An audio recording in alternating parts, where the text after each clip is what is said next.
جس دن مغیرہ بن شعبہ حاکم کوفہ کا انتقال ہوا تو جابر بن عبداللہ رضی اللہ تعالی عنہ خطبے کے لیے کھڑے ہوئے اور اللہ کی تعریف اور خوبی بیان کی اور کہا تم کو اکیلے اللہ کا ڈر رکھنا چاہیے، اس کا کوئی شریک نہیں، اور تحمل اور اطمینان سے رہنا چاہیے اس وقت تک کہ کوئی دوسرا حاکم تمہارے اوپر آئے، اور وہ ابھی آنے والا ہے۔ پھر فرمایا کہ اپنے مرنے والے حاکم کے لیے دعائے مغفرت کرو، کیونکہ وہ مغیرہ بھی معافی کو پسند کرتا تھا۔ پھر کہا کہ اس کے بعد تم کو معلوم ہونا چاہیے کہ میں ایک دفعہ حضرت صلی اللہ علیہ وسلم کے پاس آیا اور میں نے عرض کیا کہ میں آپ سے اسلام پر بیعت کرتا ہوں۔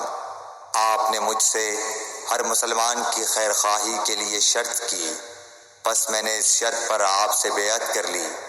پس اس مسجد کے رب کی قسم کہ میں تمہارا خیر خواہ ہوں۔ پھر استغفار کیا اور ممبر سے اتر آئے۔ صحیح بخاری حدیث نمبر